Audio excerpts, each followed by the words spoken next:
New ইয়র্কের জ্যাকসনের থেকে আপনাদের সঙ্গে আছি আমি খালেদ মহিউদ্দিন। বলা হয় রাজনীতিতে শেষ কথা বলে কিছু নেই। আসলে শেষ কথা আমরা আশা করি, আমরা দেখতে চাই রাজনীতিতে কে কার বন্ধু হচ্ছে, কে কার শত্রুতে পরিণত হচ্ছে। মাঠের রাজনীতি মোটামুটি এখন নির্বাচনমুখী, বিভিন্ন ধরনের জোট গঠিত হচ্ছে, বিভিন্ন ধরনের মোর্চাও হচ্ছে। তবে এই রাজনীতির এই মোর্চা বা নির্বাচনী আবহাওয়ায় প্রবেশ করার ক্ষেত্রেও নির্বাচন নিয়ে অনেকের মধ্যেই রয়েছে সংশয়। এইসব নিয়ে কথা বলার জন্য আজ আমাদের সঙ্গে রয়েছেন জামায়াত ইসলামের আমির ডক্টর শফিকুর রহমান আমাদের সঙ্গে আজকে আছেন। তাকে আমরা স্বাগত জানাই। তিনি আমাদের সময় দিয়েছেন, তার এই চরম ব্যস্ততার মধ্যেও তিনি আমাদের সাথে যুক্ত হয়েছেন এবং অনেকগুলো বিষয়ে তিনি যুক্ত আছেন নানা রকম কারণে, তবুও আমাদের তিনি সাথে আছেন, সেজন্য তাকে আন্তরিক ধন্যবাদ ও কৃতজ্ঞতা জানিয়ে আছেন। আমাদের সাথে আরও থাকছেন শান্তিতে নোবেলজয়ী অর্থনীতিবিদ ডক্টর মোহাম্মদ ইউনুস। ডক্টর মোহাম্মদ ইউনুস, আপনাকে আমাদের অনুষ্ঠানে স্বাগত জানাই। আমরা আপনাকে খুব ধন্যবাদ জানাই আমাদেরকে সময় দেওয়ার জন্য। Thank you so much sir. আমি সরাসরি প্রশ্নে চলে আসি যে প্রফেসর ইউনুস, আপনি সাধারণত সাক্ষাৎকার দিতে চান না। অনেকে বলে থাকেন দেশি গণমাধ্যমে কথা বলতে আপনি স্বাচ্ছন্দ্য বোধ করেন না। এর কারণ হিসাবে কেউ কেউ বলেন আপনি প্রশ্নের মুখোমুখি হতে হয়তো পছন্দ করেন না, আবার কেউ কেউ বলেন কিছু না বলেও আপনি যে দুর্যোগের মধ্যে আছেন, বললে না জানি কি হতো। আপনার মন্তব্য একটু শুনতে চাই। বিপদের সম্মুখীন হবো। আমি শুধু বিপদ থেকে দূরে থাকার জন্য এটা করছি, কারণ আমি চারদিকে বিপদের মধ্যে আছি। কাজে কথা না বলা, এটা একটা নিজেকে রক্ষা করার একটা সুবিধা আর কি। যত কম বলা যায় ততই হয়তো ঝামেলার থেকে বাঁচবো। সম্পূরক প্রশ্ন করতেই হয়, নিজেকে কতটা রক্ষা করতে পারলেন প্রফেসর ইউনুস? পারলাম না তো, এত তো খালি বাড়ছে। এখন তো বড় কঠিন অবস্থার মধ্যে পড়ে গেছি। কিছুদিন আগে হয়তো খবর পেয়েছে, এই মাসের মধ্যেই যে 12 তারিখে যে ঘটনা ঘটলো, যে আমাদের অফিসের মধ্যে ঢুকে গেল লোকজন, ঢুকে বললো যে এটা আমরা এখন দখল করলাম, এখান থেকে আমরা চালাবো। এটা কি ধরনের আবদারিকতা! আমরা পুলিশের কাছে গেলাম, বললো যে আমরা এই ব্যাপারে কিছু করতে পারবো না। কাজেই তারাও কিছু করলো না। তো আমরা যাবোটা কোথায়? পুলিশও কিছু করবে না, ওরাও জবর দখল করার জন্য ছুটে আসবে, আমাদের আইন কানুন কিছুই মানবে না। আর আমাদের একটা প্যানিক সৃষ্টি করলো আমাদের পুরো অফিসের মধ্যে। যত লোকজন আছে, বিশেষ করে মহিলা সহকর্মী যারা আছে, তারা খুবই ভীত সন্ত্রস্ত হয়ে গেল যে কি কারবার, কি হলো এটা। কাজে সমস্যার পরিমাণ বাড়ছে, কমছে না। সমস্যা পরিমাণ বাড়ছে, কমছে না। আমি একটু পিছনে আদালতে আপনার বিরুদ্ধে রায় ঘোষণার পরে আপনি একটা প্রতিক্রিয়া দিয়েছিলেন। সেই প্রতিক্রিয়া আপনি বলেছিলেন যে বাংলাদেশের একটি কথায় আপনি এরকম বলেছেন যে বাংলাদেশের প্রতিটি নাগরিককে অন্যায়ের বিরুদ্ধে এবং গণতন্ত্র এবং মানবাধিকারের পক্ষে এক কণ্ঠে কথা বলার আহ্বান জানায়। অনেকে এইটাকে দেখছেন হচ্ছে এরকম করে যে আপনি গণতন্ত্রের পক্ষে লড়াইয়ে সামিল হতে বলছেন। প্রশ্ন কেউ কেউ করছেন, প্রশ্ন উঠছে, আপনি কি এইসব মামলা মোকদ্দমা থেকে মুক্তি পেতে এই সরকারেরই পরিবর্তন চাইছেন? খালেদ, তুমি কি গণতন্ত্রের বিরুদ্ধে নাকি? হঠাৎ এটা নিয়ে তো চিন্তিত? আমি গণতন্ত্রের কথা বললাম আমার জন্য, তুমি তো বলে আমিও তো, তুমি বলবে যে আমিও তো আছি, কাজে আমাকে পৃথকভাবে বলতে হচ্ছে কেন? আমরা সেটাই বলতেছি। কাজে আমরা কেউ গণতন্ত্রের বিপক্ষে না, সবাইকে স্মরণ করিয়ে দেওয়া যে আমরা সবাই গণতন্ত্রের পক্ষে, মানবাধিকারের পক্ষে, আমরা ন্যায় নীতির পক্ষে, রুল অফ লর পক্ষে। এগুলো না থাকলে জাতি হিসেবে আমরা টিকে থাকবো না তো। কাজে যখনই মনে হচ্ছে যেগুলো এখন ফরেন ওয়ার্ডস হয়ে গেছে, তাতে মনে হবে যে আমাদের সমাজ হিসেবে আমাদের দায়িত্ববোধ অনেক বেড়ে গেল। এগুলোকে প্রতিষ্ঠিত করা, সোচ্চার করা, মুখ ফুটে বলা, এটা সবাইকে বলতে হবে, মুখ ফুটে বলতে হবে। আমার বিরুদ্ধে অভিযোগ হলে আমি বলছি না বলে, আপনি বলছেন না কেন? একবার বলে এখন তোমার প্রশ্নের সম্মুখীন হয়ে গেলাম। অনেকে বলছেন না, আপনি তো শতবার শতমুখে গণতন্ত্রের কথাই বলবেন, আমাদের সবারই বলা উচিত। কিন্তু প্রশ্নটা এমন ভাবে তোলা হচ্ছে যে আপনি আসলে আপনার রায় ঘোষণার পর আপনি বলছেন গণতন্ত্রের কথা, মানবাধিকারের কথা। অনেকে বলছেন যে এই কথা কি আসলে যেহেতু ব্যাপারটা আপনার উপরে আসলো তখনই আপনি আসলে বললেন কিনা, নাকি আপনি আসলে বলতে চানও না, আপনি আগে যেরকম বলছেন? হতে পারে, মুখ যখন বন্ধ থাকে কোনো কথাই বলা হয় না। এখন যখন মুখ খোলার সুযোগ হয়েছে, সামনে ক্যামেরা নিয়ে দাঁড়িয়ে আছে, মাইক্রোফোন দিয়ে দাঁড়িয়ে আছে, কথা বলছি, কাজে মনের কথাটা বললাম আর কি। যেটা মনে ছিল বলা হচ্ছিল না সেটা বললাম। এটা আমার ধারণা এটা সবারই মনের কথা, সেটাকে প্রকাশ করা। তারাও চায় যে তারা বলুক, আমি বললে তাদেরও মনে সাহস আসে যে উনি বলছেন যখন আমরাও বলতে পারবো। প্রফেসর ইউনূস, আপনি যখন বলছেনই তখন আমি এই কথাটাকে একটু ইলাবোরেশন আপনার কাছ থেকে আশা করতে পারি, যে আপনি যখন বলছেন যে গণতন্ত্র মানবাধিকারের পক্ষে এক কণ্ঠে কথা বলার আহ্বান আপনি জানাচ্ছেন, আপনার কাছে কি মনে হচ্ছে যে গণতন্ত্র মানবাধিকারের পক্ষে এখন বহু পক্ষ বহু কণ্ঠ, এটা আসলে এক কণ্ঠে কেউ বলতে পারছে না বা সাহস পাচ্ছে না বা বলছে না, এরকম আপনার মনে হচ্ছে কিনা? আমার মনে হচ্ছে তাই, কারণ বলতে পারছে না তো, মুখ খুলে সব গণতন্ত্রের কথা বলতে পারছে না, কাজে সেটা বলা, এক বাক্যে বলা, পরিষ্কার কণ্ঠে বলা, এটা আমাদের সবার দায়িত্ব, তো জাতীয় দায়িত্বটা, যে না হলে গণতন্ত্র বলে কিছু থাকবে না আমাদের জন্য, আদৌ গণতন্ত্র বলে কিছু থাকবে না। অনেকেই বলে থাকেন যে বাংলাদেশে রাজনীতি করতে হলে ভারতের সাথে একটা বড় সম্পর্ক রেখে রাজনীতি করতে হবে। আপনার কাছে কি মনে হয় এই সময় ভারতের সাথে বড় সম্পর্ক কারা রাখতেছেন, এবং জামায়াত ইসলামীর সাথে ভারতের সম্পর্ক আসলে কেমন? প্রথম কথা হলো যে রাজনীতি কার জন্য? রাজনীতি আমার মাটি এবং মানুষের জন্য। সুতরাং আমার সম্পর্কটা হবে জনগণের সাথে, আমার সম্পর্ক হবে আমার মাটির সাথে। এটা আমার 1 নম্বর প্রায়োরিটি। 1 নম্বর প্রায়োরিটিকে তার জায়গায় রেখে দুনিয়ায় যারা বন্ধু হয়ে এগিয়ে আসবেন দেশ এবং জনগণের কল্যাণে, আমরা সবাইকে আমরা স্বাগত জানাবো, অভিনন্দন জানাবো এবং বুকে ধারণ করব। কিন্তু যদি এই সম্পর্ক রাখার অর্থ এটি হয় যে কোনো রাষ্ট্রের আনুকূল্য নিয়ে অথবা রাষ্ট্রকে সন্তুষ্ট রেখে কোনো ধরনের রাজনৈতিক কর্মকাণ্ড পরিচালিত হবে, আমরা তার সম্পূর্ণ বিরোধী। ওকে, এই ক্ষেত্রে কেউ কেউ বলতেছেন যে বিএনপির সাথে ভারতের একটি সম্পর্ক দেখা যাচ্ছে, আবার কেউ কেউ উল্টোটা বলতেছেন ডক্টর মোহাম্মদ ইউনূস ভারতের সাথে সম্পাদিত শেখ হাসিনা সরকারের কোনো চুক্তি আলোর সম্মুখে আনছেন না এবং তার কোনোটিই বাতিল করছেন না, কারণ ডক্টর মোহাম্মদ ইউনূস সরকারেরও ভারতের সাথে একটি নিবিড় এবং প্রবল সম্পর্ক রয়েছে। আপনি এই দুটি কিভাবে বিবেচনা করেন, যে বিএনপির সাথে কি আসলে ভারতের একটি প্যাক্ট আছে? ডক্টর মোহাম্মদ ইউনূস কি ভারতের কাছে মুখে যাই বলুন খুবই নতজানু সরকার? মানে হোয়াট ইজ আপনার বিশ্লেষণ একটু শুনতে চাই।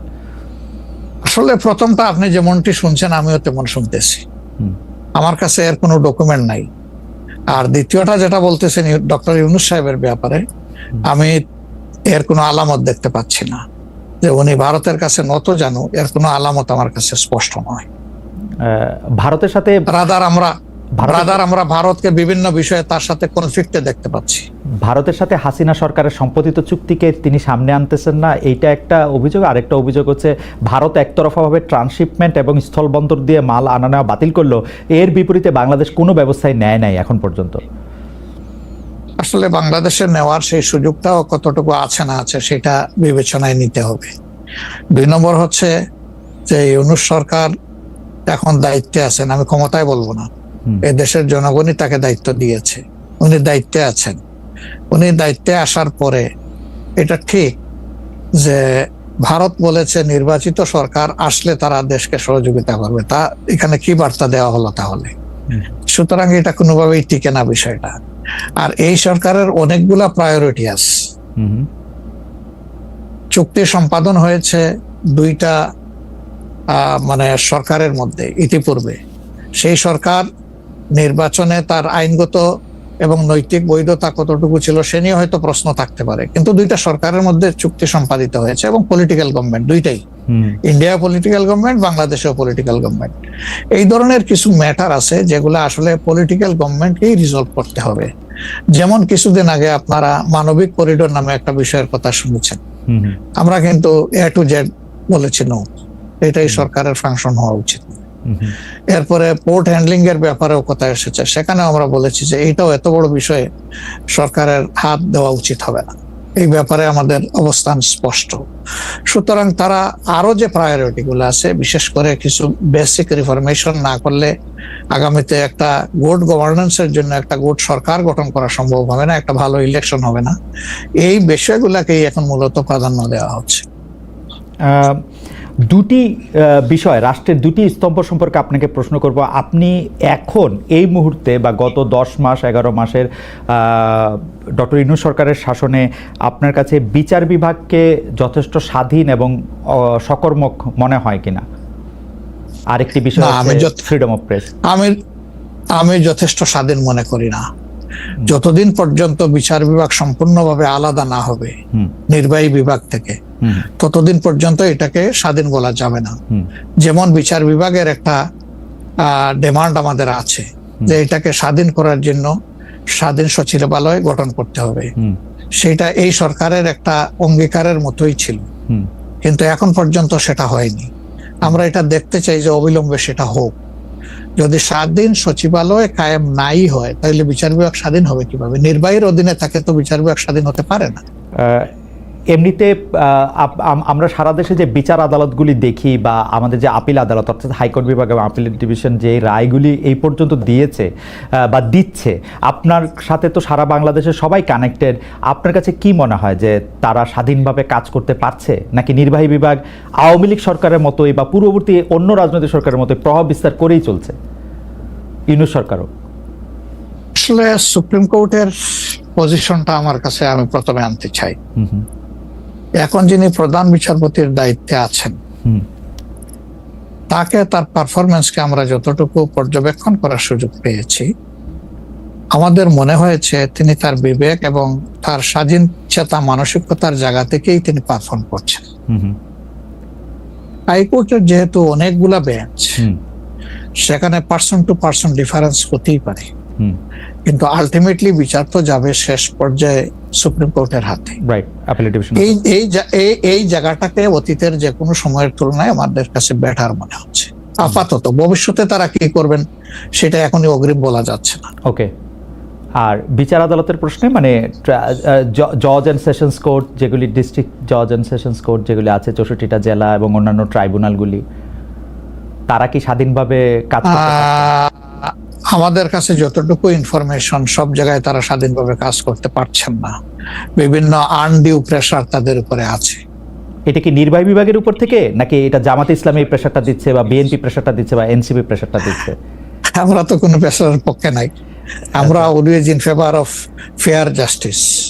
আমরা আনফেয়ার কোনো জাস্টিস চাই না, আমরা চাই ফেয়ার জাস্টিস।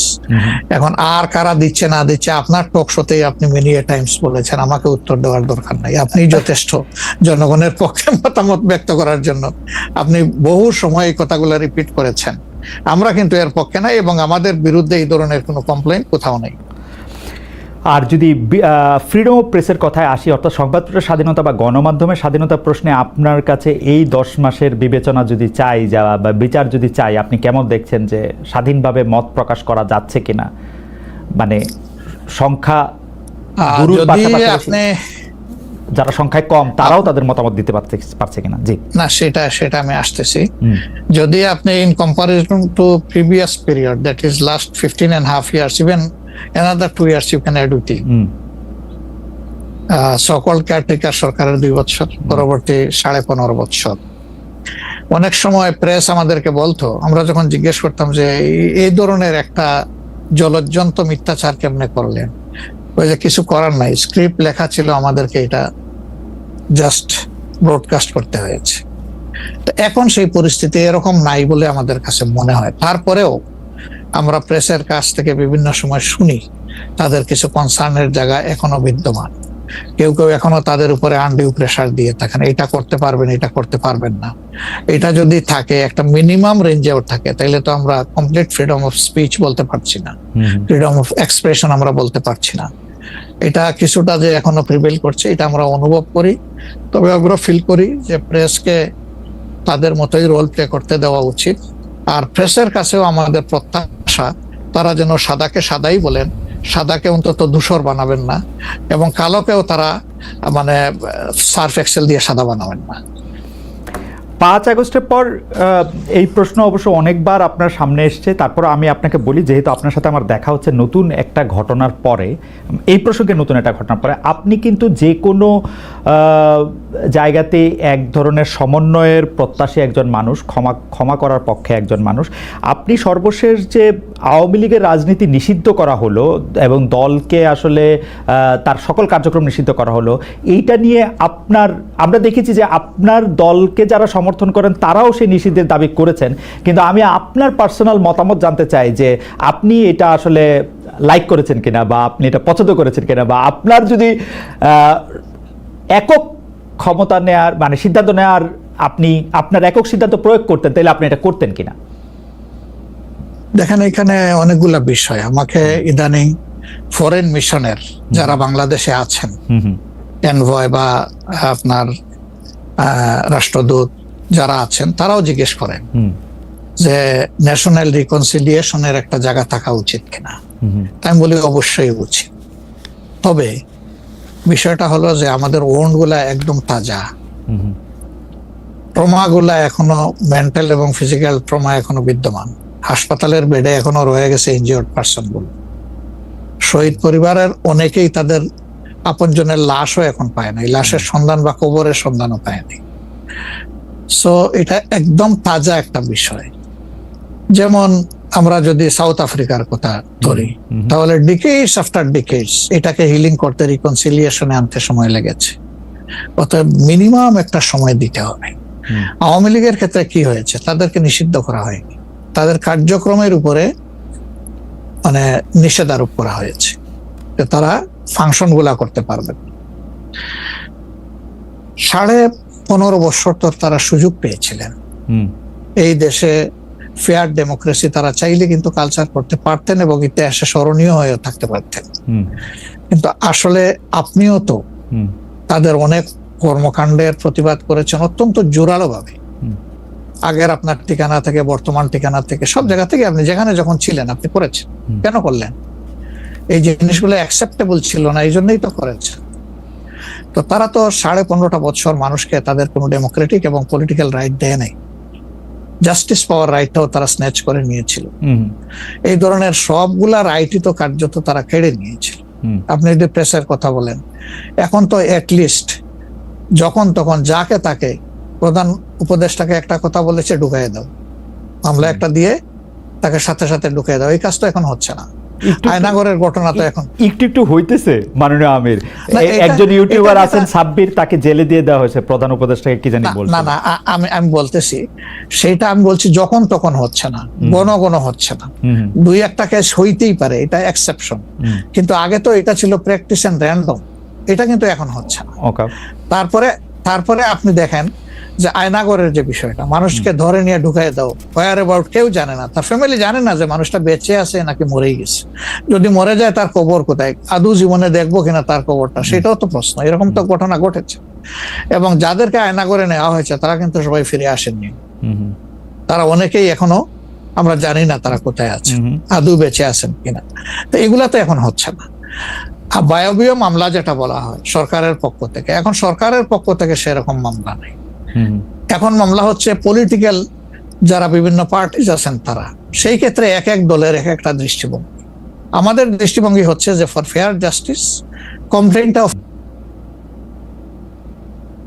পুরো অ্যাট্রোসিটি করেছেন যারা এটার পারপিটেটর, তাদেরকে ডিরেক্ট যারা আছেন তাদেরকে বাদ দিয়ে আমরা কোনো মামলায় কাউকে আসামি করিনি। এই জন্য আমাদের মামলায় শত কোনো আসামি নেই। অন্যান্য সংস্থার বা দলের বা অথরিটির থাকতে পারে। তো এই জিনিসগুলোর কিছুটা হলেও ডেভেলপমেন্ট হয়েছে, কিন্তু আরো অনেক হওয়ার প্রয়োজন আছে এবং সুযোগ আছে।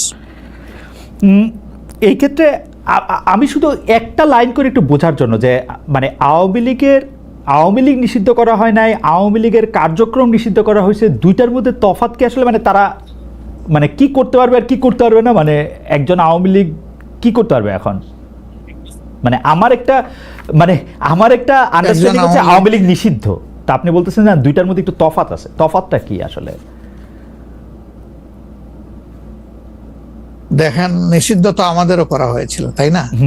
এবং একবার না, আমাদের এই সংগঠনের জন্মের পরে দফায় দফায় আমাদেরকে নিষিদ্ধ করা হয়েছে। নিষিদ্ধ যখন কোনো সংগঠনকে করা হয় তখন এই সংগঠনের ব্যক্তিরাও বিভিন্ন ধরনের সমস্যায় পড়ে যান, এর সাথে রিলেটেড ব্যক্তিরা। এমনকি তাদের স্বাভাবিক জীবনযাত্রাটাও তাদের পক্ষে চালায় নেওয়া সম্ভব হয়। তারা যদি সমাজের কোনো ক্রিমিনাল ব্যক্তি নাও হয়ে থাকেন, তবুও তাদের উপরে সমস্যা আরোপ হয়েছে। কিন্তু যখন কার্যক্রম নিষিদ্ধ থাকবে তখন ওই পলিটিক্যাল কার্যক্রমগুলা ছাড়া বাকি জীবনের সবই তো তারা করতে পারবে, করছে তো। আচ্ছা, তারা তো এই দেশ ছেড়ে সবাই তো আর চলে যাননি, সবাইকে জেলেও ঢুকানো হয়নি। এইটা একটু পরিষ্কার হয়েছে। জনাব যুদ্ধাপরাধের মামলায় জামাত নেতা এটিএম আজহারুল ইসলাম খালাস পাওয়ার পর আপনি একটি সংবাদ সম্মেলনে বলেছেন, জামায়াতে ইসলামী বা তার কোনো নেতাকর্মীর মাধ্যমে কেউ ক্ষতিগ্রস্ত হয়ে থাকলে তার কাছে নিঃশর্ত ক্ষমা চাই। এই ক্ষমা প্রার্থনায় কি ৭১ মুক্তিযুদ্ধের সময়টাও আছে কিনা সেটা সেদিন আপনি স্পষ্ট করেননি, আজকে এটা স্পষ্ট করবেন? মানে আপনি, অনেকেই প্রশ্ন করছেন যে জামায়াতের মাননীয় আমির ক্ষমা কিসের জন্য চাইলেন, মানে ৪৭-এর পর থেকে শুরু করে আজকে পর্যন্ত, শুধু ৭১ না, ৪৭-এর পর থেকে শুরু করে আজকে পর্যন্ত আমাদের দ্বারা যত মানুষ যত জায়গায় কষ্ট পেয়েছে, কেউ যদি ক্ষতিগ্রস্ত হয়ে থাকে, সেই মানুষগুলো তাদের সকলের কাছে আমি বিনা শর্তে ক্ষমা চেয়েছি। কেন ক্ষমা চেয়েছি? আমরা মানুষ, ইন্ডিভিজুয়াল মানুষ যেমন ভুল করতে পারে, মানুষের সমষ্টি একটা দলেরও বিভিন্ন ভুল সিদ্ধান্ত থাকতে পারে। কোনটা ভুল কোনটা সঠিক ইতিহাস এটা নির্ধারণ করবে। আজকে যেটাকে ভুল বলা হচ্ছে, কালকে এটাই হয়তো সবচেয়ে বড় সঠিক হিসাবে প্রমাণিত হবে। আর ইতিহাসের পালাবদলে রাজনীতিতে সবাই জিতে না, কেউ জিতে কেউ হারে। আমরা আদর্শবাদী একটা দল, আমরা বিশ্বাস করি আমরা মানুষ ভুলের ঊর্ধ্বে নই। আমাদের দ্বারা, আমাদের সহকর্মীদের দ্বারা মানুষ বিভিন্ন ক্ষেত্রে কষ্ট পেতে পারে, ক্ষতিগ্রস্ত হতে পারে। আমি সব কিছুর জন্য কোনো শর্ত আরোপ না করেই মাপ চেয়েছি। ওকে, মানে ৪৭ এবং মাপ চাওয়ার মধ্যে কোনো পরাজয় নাই, অবশ্যই নাই। ৪৭ থেকে আজ পর্যন্ত যে কোনো কিছুর জন্য মানুষ আপনাদের কাছ থেকে যদি কোনো ধরনের আঘাত পেয়ে থাকে, তার জন্য আপনি দুঃখ প্রকাশ করেছেন বা ক্ষমা চেয়েছেন। এর ভিতরে সব ঢুকে গেছে, কোনো কিছু বাদ নাই। ওকে, এভরিথিং ইনক্লুডেড। আচ্ছা, এবং এটা আনকন্ডিশনাল, মানে অ্যাপোলজি দিয়ে আনকন্ডিশনাল পার্ডন সিক করেছে। এইটা কি ডক্টর শফিকুর রহমান, আমি আসলে যেহেতু আপনার সঙ্গে আমার মানে নানা সময় কথা বলার সৌভাগ্য হয়েছে, মানে পর্দার বাইরে পর্দার ভিতরে, সেটা আমি জানি বলেই আমি আমার প্রশ্নটা করছি যে আপনি যে ৭১টাকে এই ৪৭ থেকে আজ পর্যন্ত একসাথে বললেন, এর কি কোনো বিশেষ কারণ আছে নাকি? মানে না, কোনো বিশেষ কারণ নাই। আমার মানবিক মূল্যবোধের জায়গা এবং আমার দায়িত্বের জায়গা থেকে আমি বলেছি, অনুভূতির জায়গা থেকে, দায়িত্ব এবং অনুভূতির জায়গা, বিশেষ কোনো কারণ। আচ্ছা, আমি আবার ২-৩ দিনের ঘটনা একটু আসি। আমরা দুইটা ঘটনা আমরা দেখেছি যে আমাদের অনেককে ব্যথিত করেছে। একটা হচ্ছে লালমনিরহাটে একজন যিনি নরসুন্দর, তিনি এবং তার ছেলেকে খুব আয়োজন করে মারধর করা হচ্ছে এবং তাদেরকে টেনে নিয়ে পুলিশের কাছে নিয়ে যাওয়া হয়েছে। এবং আরেকজন যিনি ২০১৮ সালের ডিসেম্বরের রাতের ভোট বলে খ্যাত নির্বাচনের যে প্রধান নির্বাচন কমিশনার, তাকে আসলে খুবই অপমানজনকভাবে মানে থানায় নিয়ে যাওয়া হয়েছে এবং সেটা আবার ভিডিও করা হয়েছে।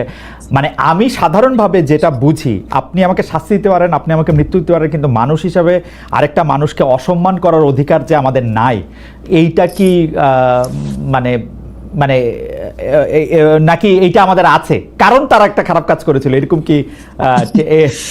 মানে আমি জানি না, মানে অনেকে তার আরেকজন, জি আপনি বলেন, আরেকজন খারাপ কাজ করেছেন বলে আমিও করব, এটা কোনো যুক্তি? আমি আরেকজনের খারাপে কষ্ট পেলাম, ক্ষতিগ্রস্ত হলাম, এখন আমি সেম অথবা ওয়ার্স দেন দিস আরো খারাপ কিছু করলাম তার সাথে, সেটা কি কোনো মানবিক আচরণ বলে গণ্য হবে? নিশ্চয়ই না। তবে দেখেন, আমরা এটাকে কখনো সমর্থন করি না, কিন্তু পরিবেশ, প্রেক্ষাপট, স্থান, কাল, পাত্র, মানুষ কোনো জিনিসকে যখন লাইক করে না, তখন প্রকাশ্যে হয় তার প্রতিবাদ করে, না হয় মনে মনে ঘৃণা করে, অথবা সে শক্তি থাকলে প্রতিরোধ করে। এই 3টা স্টেজ থাকে, এটা হাদিসের ভাষা অনুযায়ী। তো এই অবস্থায় আমরা হয়তো ভিজিবল সেরকম প্রটেস্ট অনেক ক্ষেত্রেই করতে পারি না, কিন্তু আমরা এগুলাকে মনের দিক থেকে সাপোর্ট তো করি না, আমরা বরঞ্চ মনে করি যে এগুলা আরেকটা অপরাধ। ডেফিনেটলি সিইসি যিনি ছিলেন, তিনি তো একজন মানুষ, তিনি এই রাষ্ট্রের একজন সিভিল সার্ভেন্টও ছিলেন এবং উঁচু পর্যায়ে তিনি দায়িত্ব পালন করে তিনি রিটায়ার করেছেন। তিনি নিশ্চয়ই কাজ ভালো করেন নাই, অনেকগুলা খারাপ কাজ করেছেন। সেই সময়টা জনপ্রত্যাশার এগেইনস্টে গিয়ে করেছেন। সত্য তথ্যের উপর না থেকে অসত্য তথ্য তিনি তার সংস্থা থেকে বলেছেন, সেগুলো সব খারাপ। তো তার জন্য তো আদালত আছে, কিন্তু আদালতে যাবেন, আমি তাদেরকে আদালতে নিয়ে যাই, আইনের আওতায় নিয়ে যাই, কিন্তু আইন আমার হাতে আমি তুলে নেবো কেন? এটা তো কোনো অবস্থায় আমরা সমর্থন করবো না। এই জন্য আপনার স্মরণ থাকার কথা, 5 তারিখ রাত্রেই আমরা ঘোষণা করেছি যে ব্যক্তিগতভাবে আমরা কারো উপর থেকে কোনো প্রতিশোধ নেব না এবং আমরা নেইনি। আমাদের 2-1টা ব্যতিক্রম ঘটনা ঘটেছে, আমরা তাদেরকে শাস্তি